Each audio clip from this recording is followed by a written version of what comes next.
வணக்கம் மக்களே, எல்லாரும் எப்படி இருக்கீங்க? எல்லாரும் நல்லா இருக்கீங்கன்னு நினைக்கிறேன். அனைவருக்கும் இனிய பொங்கல் திருநாள் நல்வாழ்த்துக்கள். நான் லேட்டாக தான் இந்த வீடியோ அப்லோட் பண்ணுறேன்.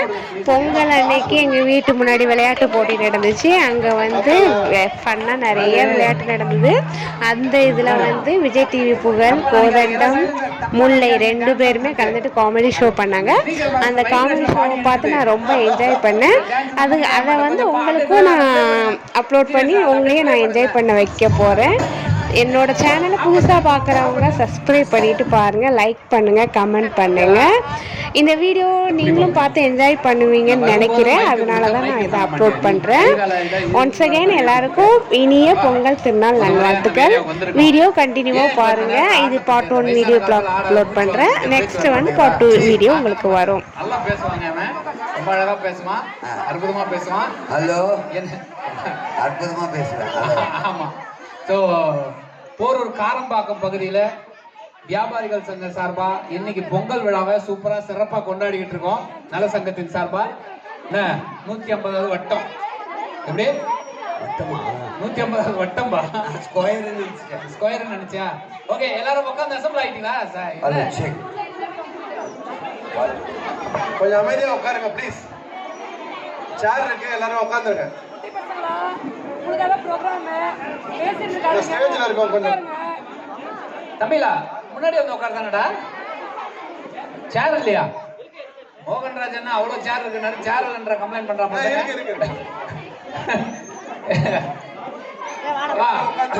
சேர் நிறைய இருக்கா? எல்லாம் ஒரு இப்படி சைட்ல உட்கார்றத விட சைட்ல உட்கார்ந்தா பின்னாடி தான் பாப்பீங்க. இது முன்னாடி உட்காந்தீங்கன்னா கொஞ்சம் இதுவா தெரியும். சார் அங்க என்ன தண்ணி வந்துருச்சு, என்னாச்சு? நீங்க வந்துட்டீங்கன்னு தண்ணி பொங்கிடுச்சு. தம்பி, நிகழ்ச்சி பண்ண கூப்பிட்டாங்க. ஆமா, தண்ணி ஒழுகுதா? யாரும் உட்காரலையா? குப்பை அங்க கிடக்குதுன்னு கேட்க கூப்பிடல. இல்லப்பா, நமக்கு ஏதாவது செட்டில் ஆனாதானே நம்ம பண்ண முடியும். 2009 நம்ம காரம்பாக்கத்துல முதல் தெருவுல நான் வந்த குடி வந்தேன். அந்த ஆரம்பா வட்டா நல்லா புரிஞ்சுங்க. இத வாடா. இல்லப்பா, நான் இந்த மூன்றாம் சொல்லுங்களா. பாத்தீங்களா, 2009 செப்டம்பர் மாசம் 22ஆம் தேதி முதல் முறையா நம்ம போரூர் காரம்பாக்கம் முதல் தெருவுல குடி வந்தங்க. அன்னையிலிருந்து இன்ன வரைக்கும் அங்கதான் இருக்கேன். இடையில 3 வருஷம் சொந்தமா வீடு கட்டிட்டு தாம்பரம் வேங்கவாசல போயிட்டு இங்க வந்துட்டு என்னோட பேர் முல்லை. இவரு என்னோட ஃப்ரெண்டு கோதண்டம். என்னை விட 10 வயசு பெரியவன். கேட்டாங்களா? இல்ல, வாடா போடாம தான் சொல்லுவேன். அது ரைட், சொல்லிடுறேன். என்னை விட 10 வயசு பெரியவன் தான். மரியாதை கொடுப்பேன், ரொம்ப நல்ல மரியாதையா கொடுப்பேன். இவன் பிறந்து வந்ததுதான் சென்னை சூளையில பிறந்தான். இப்ப இருக்குது திருநின்றவூர்ல. இவனுக்கும் ஒரு டைம் கல்யாணம் ஆயிப்போச்சு, எனக்கும் ஒரு டைம் கல்யாணம் ஆயிப்போச்சு. இது மாதிரி ஒரு டைம் தான். போதுமான்னு கேக்குறீங்களா? போதும் என்ற மனமே பொன் செய்யும் மனம். நம்மளால அது பண்ண முடியாது. நம்ம முகர கட்டிக்கு பொண்ணு கல்யாணம் ஆனதே பெரிய விஷயம்பா. என்னன்னா, பொதுவா எங்க கிட்ட ஒரு பழக்கம் இருக்கு. மோகன்ராஜ் கூட கேட்டாரு. அண்ணா மோகன்ராஜ் அவங்க ஃபேமிலி ஃப்ரெண்ட். அவங்க 4 அண்ணன் தம்பிங்க, அவங்க பசங்க எல்லாமே எங்களுக்கு ஃபேமிலி ஃப்ரெண்ட். அவர் கேட்டாரு, அண்ணா இப்ப வந்து உங்களை கூப்பிடும் போது, உங்க 2 பேரையும் கூப்பிடும் போது, இதான் தம்பி, டே புளு சட்டை டீ சட்டை தண்ணி அங்க வந்தா பரவாயில்லடா, டேய் நான் கேட்டு தண்ணி உட்கார்றா, சாக்கு அடிக்காதராது. அவரு மோகன்ராஜ் என்ன கேட்டாரு, தலைவர் மோகன் ராம் ராஜ்னு சொல்லிட்டேன் சார். மோகன் ராம் என்ன கேட்டாரு, ஆனா உங்க பேர் கார்த்திக் இல்ல, ராஜேஷ். ராகேஷ் இப்படி தான் பேரை மாத்தி மாத்தி சொல்லுவேன். நான் எல்லாம் ஸ்கூல்ல அட்டெண்டன்ஸ் எடுத்தா எப்படி பசங்க இது பண்ணுவாங்க பாரு. இவங்க ஒய்ஃபுக்கு பேரை கேட்டு டிவி பேட்டில இன்னொரு பேர் சொல்லிட்டான். வீட்டுல பெரிய பிரச்சனையாயி போச்சு. அதெல்லாம் உன்னை கேட்டாங்களாயா? வேற ஒண்ணு. சரி, அவர் கேட்கும் போது என்ன சொன்னாரு, உங்களை பத்தி ஏதாவது சொல்லணுமா, ஏதாவது நடிச்சீங்க, என்னென்ன பண்ணிருக்கீங்க சொல்லணுமான்னு கேட்டாரு. நான் சொன்னேன், எங்க 2 பேருக்குமே இந்த சுய விளம்பரமும் பிடிக்காது. தற்பெருமையா சொல்லிப்பாங்கல்ல, அது சுத்தமா நாங்க விரும்புறதே இல்ல. நாங்க சொல்ல வேணான்ட்டேன். இது வரைக்கும் 22 கண்ட்ரி போயிட்டு விட்டோம். எதையும் சொல்லாதீங்கன்ட்டேன். ஏன்னா நமக்கு சுய விளம்பரமே தேவையில்லை. தமிழ்நாட்டுல இருந்து எல்லா சேட்டலைட் சேனல்லையும் காமெடி ஷோ பண்ணிட்டோம். சொல்ல வேணான்ட்டோம். மொத்தம் 32 படம் இது வரைக்கும் பண்ணிருக்கோம். அதையும் சொல்லாதீங்கன்ட்டோம். இல்ல வந்திருக்கு, அதுவும் சொல்லாதீங்க. அததான் சொல்ல வேணாம். சிவகார்த்திகேயன் சார் படத்தில் நடிச்சிருக்கோம். படம் உதயநிதி சார் படத்தில் நடிச்சிருக்கோம். அருணுக்கு பயமே. அப்புறம் வந்து விஷால் சார் படத்தில் நடிச்சிருக்கோம். சூர்யா சார் படத்தில் நடிச்சிருக்கோம். இப்படி யார் படத்தில் நடிச்சாலும் நீங்க வெளியே சொல்லாதீங்க. ஏன்னா எங்களுக்கு வந்து தற்பெருமை தேவையில்லை. நீங்க போய் கூகுள்ல இதுக்காக செக் பண்ணாதீங்க, யூடியூப்ல போய் பார்க்காதீங்க. உள்ளே போதுன்னு போடாதீங்க, போட்டு பாருங்க இருக்கும். காமெடி ஷோன்னு சொல்லாதீங்க, இப்படி நாங்க விஜய் டிவில பண்ணதை பார்க்காதீங்க. ஏன்னா இதெல்லாம் சுய விளம்பரமா நாங்க சொல்றது இல்ல. அவார்டு வாங்கணும் சொன்னமா, சொல்லலையே. ஃபாரின் போகணும் சொன்னமா, அதான் சொன்னமே. சொல்ல வேணான்றேன். அடுத்த மாசம் நம்ம வயல் நம்ம புகழ சொல்லக்கூடாது. அடுத்த மாசம் 5ஆம் தேதி கத்தார் போய் 7ஆம் தேதி வந்து திரும்பி 13ஆம் தேதி நாங்க இதுக்கு வேற போறோம். அதெல்லாம் எதையும் சொல்ல வேணாம், கேட்டு பாருங்க. ஏன்னா எங்களுக்கு அது தேவையில்லை சார். அதெல்லாம் சொல்லலையே. நம்மளை பத்தி மத்தவங்க சொல்ல நம்மளா சொல்லக்கூடாது. அதனால வேலை எடுத்தோம். பிடிக்கவே பிடிக்காது. இப்ப அதனடா அவர் சொல்லிட்டாரு. சரி, ஓகே, சிறப்புண்ணே. இப்ப நம்ம கான்செப்ட்ல போயிடலாம். எங்களை பத்தி லைட்டா தெரியும், அதனால எதுவுமே சொல்ல போறது இல்ல. வரும்போதே கேட்டது முதற்கொண்டு எல்லாருமே நிறைய பேர் சொன்னதை நாங்க எங்க போனாலுமே நாங்க பண்ண ஷோல ஒரு 10-13 பொறுக்கி எடுத்து சொல்லுவாங்க. ஹஸ்பண்ட் அண்ட் ஒய்ஃப் கேரக்டர், அந்த மார்வாடி லேடி சண்டை போடுறது, அப்புறம் வந்து ராஜராஜ சோழ கதை சொல்றது, இவன் பைத்தியமா வருது, அதுக்கப்புறம் குடிகார மேட்ரு, டாக்டர் கண்டென்ட், இப்படி நிறைய சொல்றதுல இப்போ டாக்டர் கண்டென்ட்லாம் சொன்னதுல இப்ப டாக்டர் ஷோ ஃபர்ஸ்ட் பண்றோம். அதுக்கப்புறம் வேற ஒண்ணு பண்ணிட்டு உங்களை முடிஞ்ச அளவு நாங்க எவ்வளவு சிரிக்க வைக்க முடியுமோ சிரிக்க வைக்கிறோம். முடிஞ்சா சிரிங்க, இல்லனாலும் சிரிங்க. அதான் நமக்கு ரொம்ப முக்கியம். ஏன்னா ஒரு விஷயத்தை மட்டும் சொல்லிட்டு கான்செப்டுக்குள்ள போயிடும் மச்சான். நீ ரெடியா இது சரியா? போயிடலாமா? நான் பேசிட்டு இருந்தோமா? நீ போ. இவன் ஸ்டேஜ்லயே நான் பேச விட மாட்டான், டிவிலயும் நான் பேச விட மாட்டான். இவனே தான் பேசிருப்பா. கை தட்டிக்குங்க. இல்ல சார், என்ன சார், இல்ல நம்ம கான்செப்டுக்குள்ள போறதுக்குள்ள டாக்டர் கான்செப்ட்னு சொல்லிட்டேன். அதை நீங்க மைண்ட்ல வச்சுங்க. இப்போ என்னோட ஊர் பாத்தீங்கன்னா, இப்ப நான் இது பெருசா பேசுறது இல்ல. என்னோட ஊர் திருவண்ணாமலை மாவட்டம் பக்கத்துல இருக்கிற சேத்துப்பட்டுல இருந்து ஒரு 3 கிலோமீட்டர் தள்ளி இருக்கிற கோணாமங்கலத்துல தான் பிறந்தேன். இப்ப இன்னைக்கு மீடியாவெல்லாம் தெரிஞ்சதுனால எங்க ஊர்ல கூப்பிட்டா சத்தியமா கூப்பிட்டாங்க. மாதிரி சின்ன எல்லா சேனல்லையும் போய் சிரிக்க வச்சுட்டு வரேன். நம்ம ஊர்ல ஒரு சின்ன ஃபங்க்ஷன் இருக்கு, சிரிக்க வச்சுட்டு போடான்னாங்க. நானும் அந்த ஊருக்கு போயிட்டு இவனையும் கூட்டும் போயிட்டேன். ஆலமரம், எங்க ஊர்ல ஆலமரத்துக்கு கீழே மொத்தம் 13 பேர் தான் உட்காந்துருக்காங்க. இந்த 13 பேருக்கு நான் என்ன சிரிக்க சொல்ல வைக்கிறது, எப்படி ஷோ பண்றதுன்னு தெரியாம நான் என்ன பண்ணேன், சரின்ட்டு நான் ஒரு ஜோக்கா சொன்னா சிரிப்பாங்கன்ட்டு நல்ல காமெடி ஸ்டாண்டப் காமெடியா எடுத்து ஒரு 10 ஜோக் எடுத்து எந்த இடத்துலாம் சிரிப்பாங்களோ அந்த ஜோக்கை பொறுக்கி எடுத்து சொன்னேங்க. 9 ஜோக் சொல்லி முடிச்சேன், ஒருத்த கூட சிரிக்கல சத்தியமா. இந்த சட்டையை கைட்டி ஆங்கர்ல மாட்டினா தொங்கும் தெரியுமா, அப்படியே இருக்கான். எனக்கு எங்க ஊர்ல சொந்த ஊர்ல மானம் போச்சாடான்ட்டு லாஸ்டா ஒரு ஜோக்கை சொல்லும் போது சட்டுன்னு இந்த மாதிரி சின்ன பையன் சிரிச்சு விட்டான். அவனாவது சிரிச்சான்னு நினைக்கும் போது பக்கத்துல இந்த பாட்டி பளீர்னு அவனை அடிச்சாங்க. மெட்ராஸ்ல இருந்து பேசிக்கிட்டு இருக்கான், வந்து சிரிச்சா என்ன பண்ணுது, சிரிக்காதுன்னுட்டாங்க. சிரிக்கிற ஷோனே தெரியாம அங்க உட்காந்துருக்காங்க. அது மாதிரி நீங்க இங்க இருக்காதுங்க, சிரிப்பு வந்தா சிரிச்சிருங்க. ஷோக்குள்ள போயிடலாமா? ஓகே, இது டாக்டர் கான்செப்ட். ஒரு இன்டர்வியூ எடுக்க போற ஒரு எம்சினா நீங்க நினைக்கிற மாதிரி மெம்பர் ஆஃப் கவுன்சிலர்ல நம்ம ஸ்டேஜ்ல ஆங்கர் பண்றோம். ஒரு கெஸ்ட்டை கூப்பிட்டு பேச விடாம ஆங்கர் எப்படி டார்ச்சர் பண்ணுவான்றதான் கான்செப்ட். நம்மளுடைய காரம்பாக்கம் வியாபாரிகள் நல சங்கம். ஆனா இதை இங்கிலீஷ்ல என்ன சொல்லலாம், கேவிஎன் போடலாமா, கேவிஎன் டிவின்னு வச்சுக்கலாம். அது கேவிஎன் டிவில இந்த ஒரு ஷோ பார்க்க போறோம். ஓகே, தப்பா நினைக்காதீங்க. இது கால் மேல கால் போட்டாதான் டிவி மாடுலேஷன் வரும், இல்லைன்னா ஆங்கர் மாதிரியே கத்தி பேசிக்கிட்டு இருப்பேன். இப்படி போட்டேன்னா டிவியில பேசுற மாதிரி. வணக்கம் நேயர்களே, ஒவ்வொரு வாரமும் நம்மளுடைய கேவிஎன் தொலைக்காட்சியில் நீங்கள் பார்த்து ரசித்துக் கொண்டிருக்கும் இந்த அற்புதமான நிகழ்வு மருத்துவ நேரம். இந்த மருத்துவ நேரத்தில் ஒரு மருத்துவரை அழைத்து வந்து அதன் மூலமாக மனிதர்களுக்கு என்ன பிரச்சனை ஏற்படுகிறது, அந்த பிரச்சனை எப்படி தவிர்க்கலாம் என்பதை பார்த்துக் கொண்டிருக்கும். அந்த வகையில் இன்றைய தினம் நம்மளுடைய நிலையத்திற்கு வருகை தந்திருக்கும் சிறப்பு விருந்தினர் காரம்பாக்கம் மருத்துவர் வயிற்று வலி நிபுணர் திரு வரதராஜன் அவர்கள் நம்மளுடைய நிலையத்திற்கு வந்திருக்கார். அன்போடு வரவேற்போம். வாங்க சார்.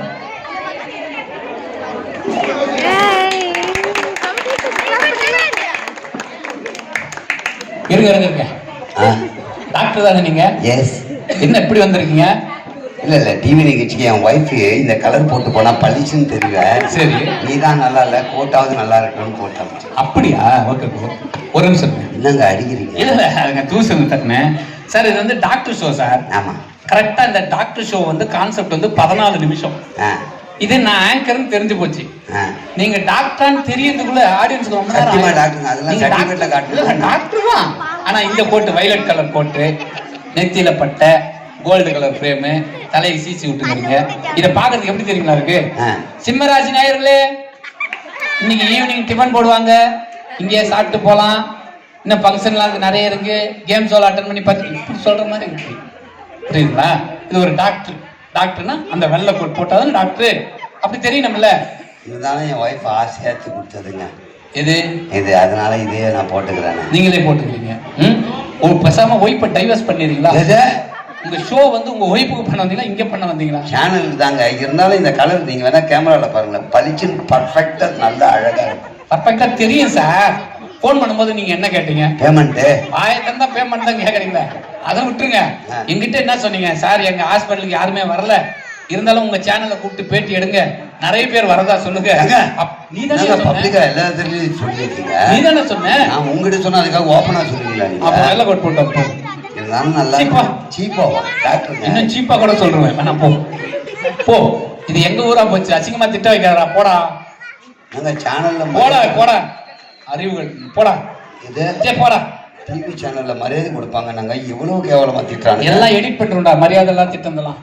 மரியாதையா பேசுறது மட்டும் போடும். சாரி தப்பா நினைக்காதீங்க. ஃபர்ஸ்ட்ல இருந்து ஆரம்பிச்சலாம்.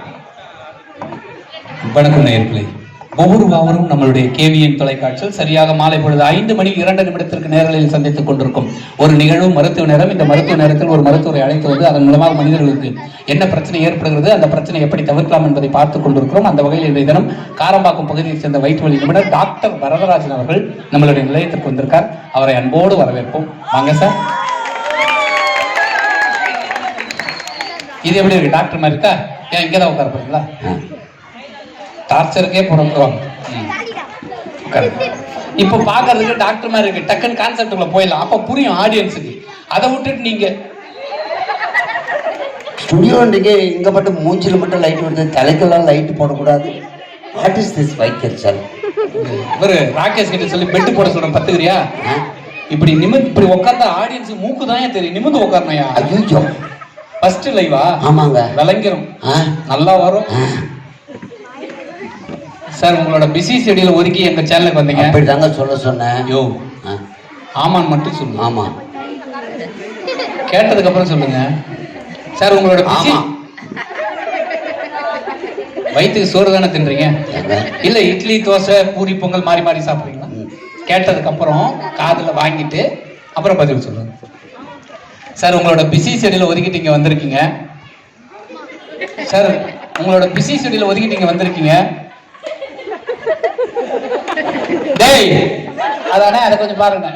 உங்க பிஸி ஷெட்யூல் ஒதுக்கி இங்க வந்திருக்கீங்க. ஆமா ரொம்ப சந்தோஷம் சார். அங்க அவ்வளவு பேஷண்ட்லாம் விட்டுட்டு எங்களுடைய நேயர்களுக்கு பயனுள்ள தகவலை கொடுக்க வந்திருக்கீங்க. நீங்க ஒரு வயிற்று வலி நிபுணர். ஆமா வயிற்று வலி நிபுணர். சோ வயிறை பத்தி காமனா சொல்லுங்க, அப்புறம் நம்ம கேள்விக்குள்ள போயிடலாம். மனுஷனுக்கு வயிறு ரொம்ப முக்கியமான விஷயம் இல்லையா? நம்ம உடம்புல 73 உறுப்புகள் இருந்தா கூட வயிறு தான் பிரதான உறுப்பு. சரி சரி. உணவு சாப்பிடுற சாப்பாடு, உணவு சாப்பிடுறது வந்து குடிக்கிற தண்ணி வரைக்கும் செரிமானமாவது இந்த சிறுகுடல் மலக்குடல் பெருங்குடல். Okay okay. வயிறை பாதுகாத்தாலே, வயிறை பாதுகாத்தாலே மனிதனாக இருக்கக்கூடிய நாம் வயிறை பாதுகாத்தாலே பல விதமான வியாதிகள் வர்றதுக்கு முன்னாடியே தடுத்துடலாம். சரி சரி. வயிறை பத்தி நீங்க ஒரு இதுவும் சொல்ல வேணாம் சார். ஏன்னா இது காமனா தெரியும், வயிறுனா இப்படித்தான் இருக்கும் அப்படின்னு எங்க எல்லாருக்குமே தெரியும் இல்லையா? நான் என்ன கேட்கிறேன், ஒரு மனிதனுக்கு எப்படி வயிற்று வலி வரும் அதை மட்டும் சொல்லுங்க. எந்த வகைகளில் வயிற்று வலி வருகிறது, எவ்வாறெல்லாம் வயிற்று வலி வரும், எந்தெந்த வழிகளில் வயிற்று வலி? எப்ப நான் பேசணும் சார்? நீங்க இப்பதான் பேசணும். நான் ஆங்கர், நான் நிறைய பேச மாட்டேன். Just I am asking to. யார் மாதிரி ஐயோ அவ்வளவுதான் பேச மாட்டேன். நீங்க டாக்டர் செலிபிரிட்டி, நீங்க தான் இப்ப பேசணும் லைவ்ல. How can come to stomach pain in the human body? English தெரியாதா? நல்லா தெரியும், ஆனா நீ பேசுற இங்கிலீஷ் எனக்கு தெரியல. சரி, ஒரு மனிதனுக்கு எப்படி எந்தெந்த வழிகளில் எந்தெந்த வகைகளில் எல்லாம் வயிற்று வலி வரும் அதை மட்டும் சொல்லுங்க. வயிற்று வலி வருவதற்கான முதல் காரணம் எடுத்துக்கிற வச்சுக்கோங்க. காலையில எந்திரிச்சதும் எதுவுமே சாப்பிடாம வெறும் வயிற்றுல ஆல்கஹால் குடிச்சா, சரக்கு அடிச்சா அந்த மனிதனுக்கு கண்டிப்பாக வயிற்று வலி வருமா டாக்டர்? ஆமா.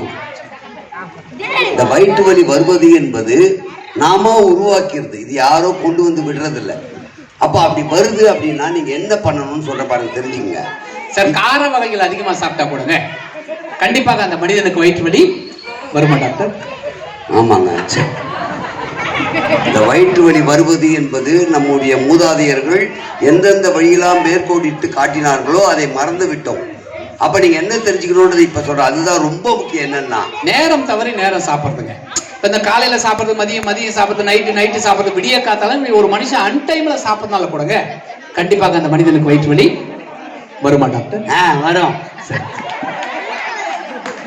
சத்தியமா சொல்றேங்க, ரொம்ப முக்கியமான தகவல். அதை நீங்க நோட் பண்ணி வச்சுங்க, கம்ப்யூட்டர்ல ஃபீட் பண்ணி வச்சுங்க. அது என்னன்னா சார், உங்க உடம்புக்கு ஏதாவது பிரச்சனை வந்துட்டா நீங்க டாக்டர் போய் பார்க்காம நீங்களா டாக்டரா நினைச்சிட்டு மெடிக்கல் ஷாப்ல போயிட்டு கண்ட டேப்லெட் வாங்கி சாப்பிட்டனால கூடங்க அந்த மனிதனுக்கு கண்டிப்பாக வயிற்று வலி வருமா டாக்டர்?